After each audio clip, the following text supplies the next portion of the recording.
The changes to the agenda. You have the floor, sir.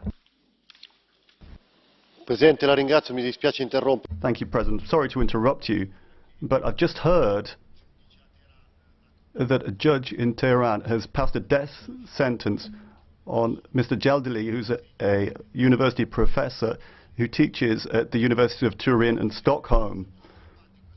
Now, this Parliament has already dealt with the case of Professor Jalili, because quite a number of members have asked for the intervention of the Iranian president.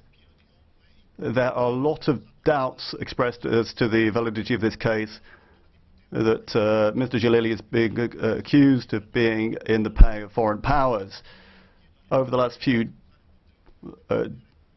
days, I've been trying to use my influence to find out what's going on. I'd like you to do every effort to try and find out what has been going on and to try and alter this attack on democracy. Onorevole Viotti, lei sa che per l'Unione... Mr. Viotti, as you may be aware, for the European Union, the struggle against the death penalty around the world is a major priority. So I will do everything within my powers, not only to get the necessary information, but also to ask the President of the Iranian Republic to suspend the execution of this professor. And we are also calling for there to be no more executions in the world. Mr. Carver.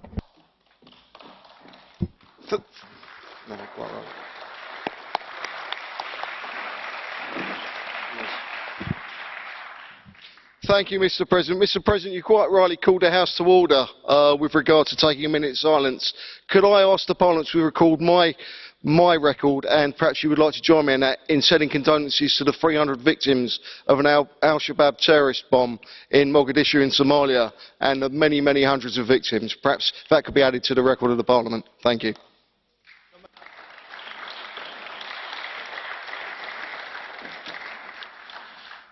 Assolutamente sì. Well, absolutely, Mr. Carver. The European Parliament has always expressed its views on terrorism. We don't only remember those victims when they are European, we remember the victims of terrorism around the world. So I would certainly agree with your remarks, and I will ensure that something is put in the minutes that I think it would be supported by the entire Parliament, a firm condemnation of the events that took place in Mogadishu.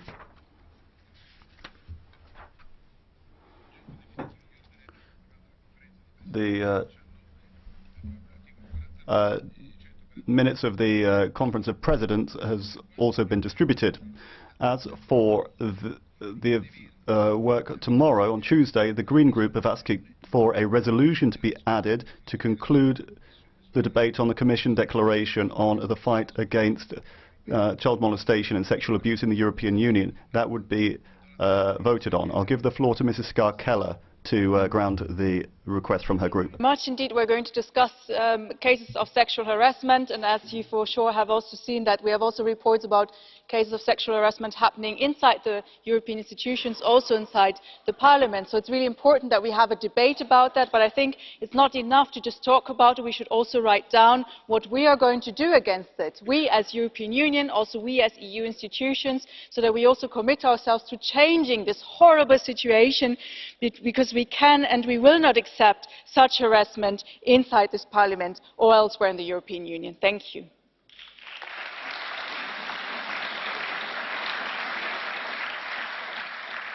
Onorevole Intervelt, vuole parlare? Would you like to speak against this? Please. Okay, thank you. Actually, my group has two requests relating to the same topic. First of all, we feel that the debate, given the let's say the size of the debate around the world about this topic, we feel that it should have a more prominent place in the agenda of this week. And we would suggest that rather than discussing it late Tuesday night, that we discuss it on Wednesday morning. And the second request is, and Ska KELLER already referred to an article in Politico about harassment inside the EU institutions, we would like to request that you that you, before the next plenary session, report to us, first of all, about what the situation is, and secondly, what measures you are going to take to make sure that it doesn't happen, and when it happens, that people actually have somebody to turn to, that there are procedures for tackling this. Thank you.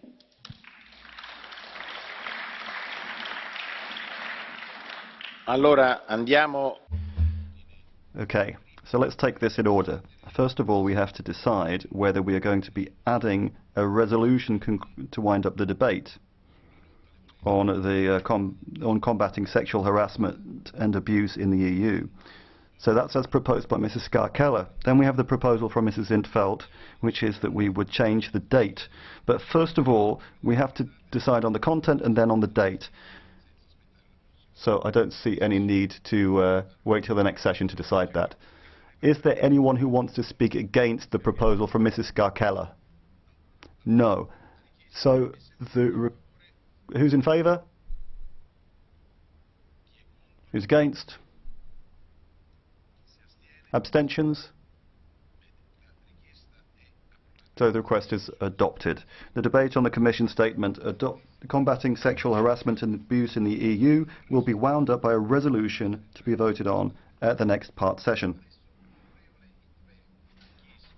Mrs. in 't Veld has also asked for a change to the agenda, and that would mean swapping the 5th point for Tuesday with the protection of workers from carcinogenic or mutagenic agents. That was planned for Wednesday. So first of all, you'd have the debate on sexual abuse and harassment, and on Tuesday afternoon we would then have the effects of workers on carcinogenic agents. Just wait a minute before we actually put our hands up. Is anyone against this change?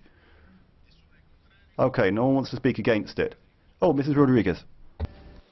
President, we prefer to keep the order as it is because Ulsworth's report is also very important.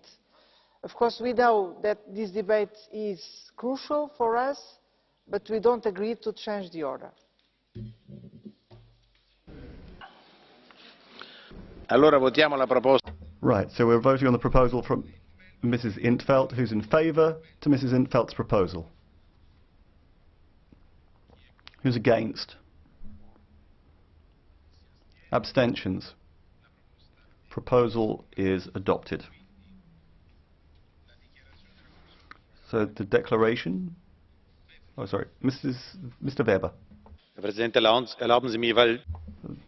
if you'll allow me, Mrs. Keller rightly said that over the last few days there have been media reports about in-house cases of sexual abuse and harassment.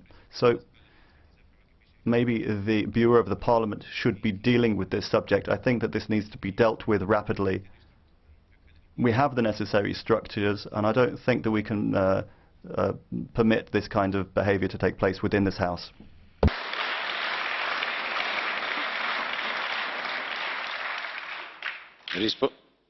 Honourable Rodrigues.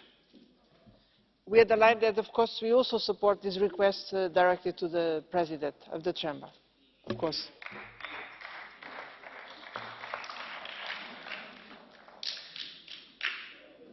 Prego, onorevole Martin, come preferisce. Oui, Monsieur le Président, je rejoins l'idée. President, I certainly agree with the idea, but given the seriousness of the events that are taking place, maybe even within this House, I think that it's important that we shouldn't be judge and plaintiff at the same time. I think that we need a study carried out by an external body so that we can find out exactly what is going on in reality with full objectivity. Thanks. Bene, allora risponderò poi alle sollecitazioni. So, first of all, we'd like to deal with the request from Mrs. in 't Veld, Weber and Martin. We've got a statement from the Commission on the struggle against sexual abuse and harassment in the EU. We're going to change around that with the exposure of workers to carcinogenic and mutagenic substances, and then we're going to be having a resolution. As for the other requests from Mrs. in 't Veld, Mr. Weber and Mr. Martin. On the 12th of April 2014, a consultative committee was set up for the reporting of sexual abuse and harassment with both the accredited parliamentary assistants and the members represented. Any behavior on the part of members towards accredited parliamentary assistants would thus be investigated. Now, the procedure is started through, the procedure has been started through the necessary procedures by an accredited parliamentary assistant against a member. Inquiry will be started if sufficient evidence is presented. The parties are invited to produce evidence supporting their respective positions. At the end of the inquiry, the committee will submit its recommendation to the President, who will then take a decision. This decision may follow maybe a sanction in line with 166 of the rules of procedure. Assistants are represented on the committee as well. There is a separate committee which deals with complaints made by officials. The committee, I could mention, has sent out last year to all parliamentarians a series of documents about the struggle against sexual harassment of a sexual nature or other. So I'll remind you that this documentation has been sent out to all members, including those who are represented on the committee.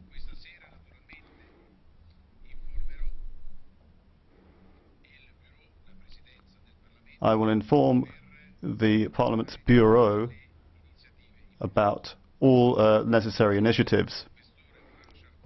We will be hearing from Mrs. Morin-Chartier, who leads the group on harassment, and I will ensure that I have all of the necessary information. Anyone who has any evidence of any sexual harassment or other harassment should report the occurrence to this committee, who should carry out all the necessary inquiries. This committee is led by a quaestor elected by the Parliament. I don't think that there should be any need, therefore, to ask external bodies. The ad hoc committee, chaired by a quaestor elected by the Parliament, should have the necessary powers within a sovereign parliament to do that. So everything that has to be done will be done, and it is absolutely unacceptable that incidents like this should take place in this House. I hope that there should be a tiny number of cases of this nature, but I'm afraid we've had quite a large number of reports. But even one case, as far as I'm concerned, is one case too many. When disciplinary measures have to be taken towards a colleague, I'm sure you will be fully aware of my position on the role of women in European society. So I shall be absolutely unflexible. I shall inflict the harshest punishments on any members who break our codes and our rules. Thank you very much.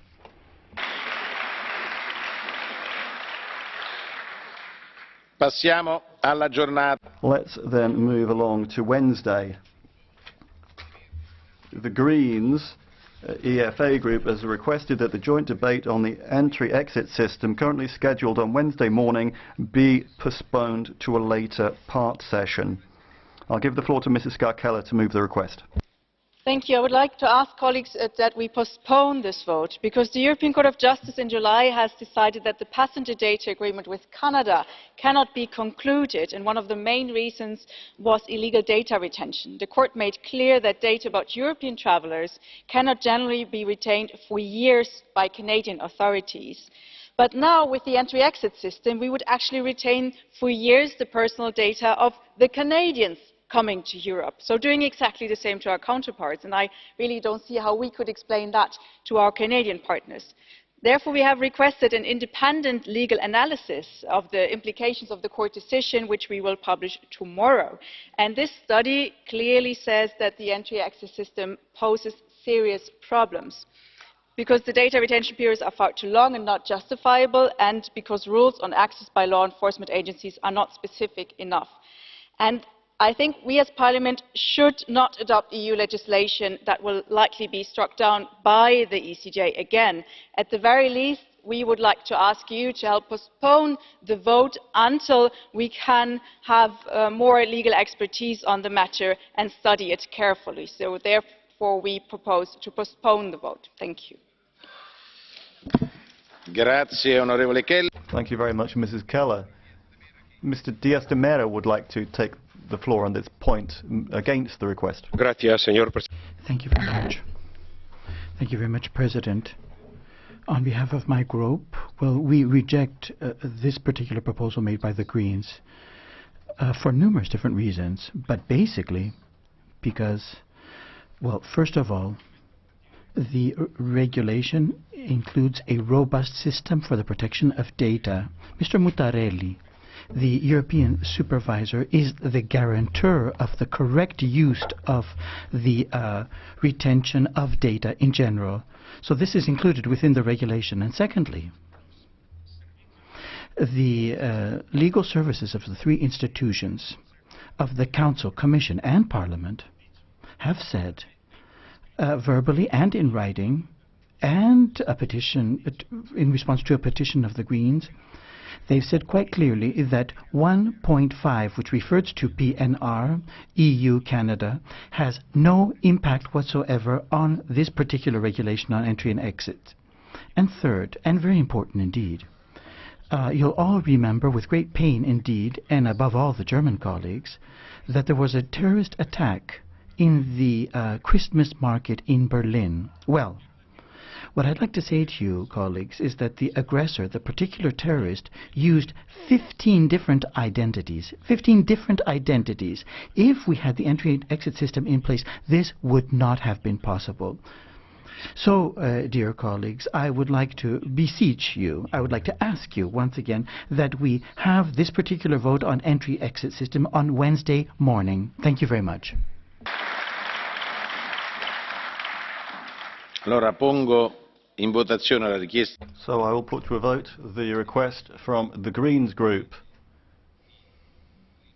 That was a request for postponing the vote on the entry-exit system planned for Wednesday morning to a further part session, a later part session. Who's in favour? Against? Abstentions?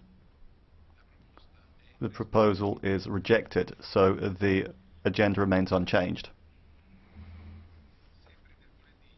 Also for Wednesday, the GUI-NGL group has asked that on Wednesday the order of the debates be changed as follows.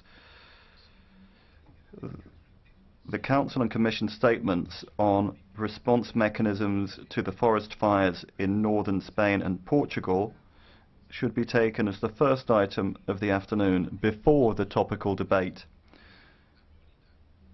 I will be giving the floor to Mr. João Ferreira to move the request of the GUI-NGL group.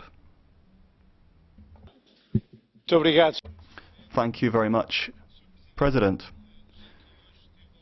President, you've already paid tribute to the victims of the forest fires in Portugal.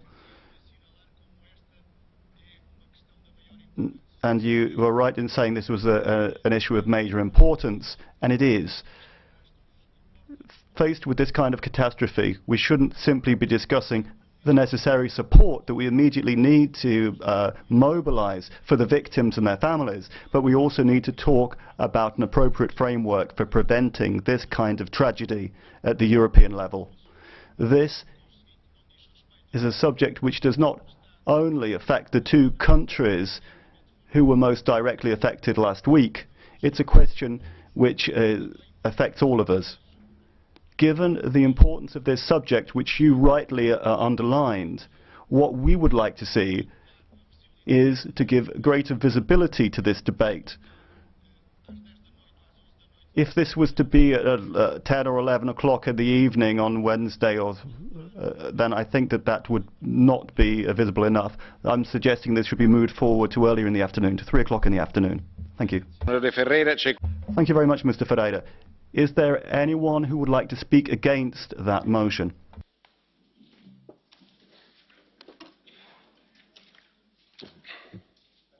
Voorzitter, natuurlijk. Thank you very much, President. Of course, it is a terrible thing if people lose their lives in a forest fire. But I think that here people are trying to make political capital out of a very serious matter. I didn't hear the GUI saying anything of this sort, for example, when the terrible earthquakes took place in Italy, a country which is your homeland. So I think here it's just a coincidence that this proposal is being made. We've got plans for the topical debate. I think if we are to change and any other debate is to be given precedence, there has to be agreement to that. And I do think that we should stick to our normal procedure of having topical debates first thing on a Wednesday afternoon. I think it's only right that we adhere to our normal custom and practice in this House.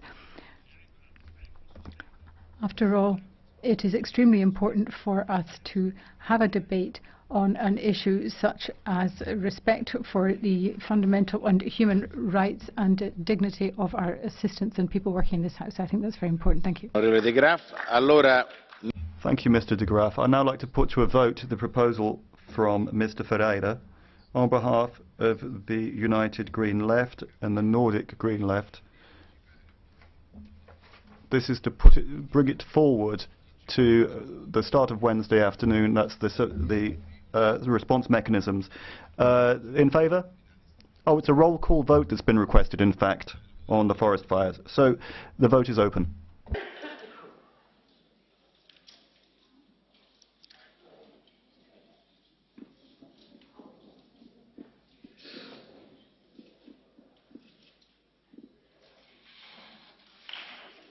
La votazione è chiusa. The vote is closed.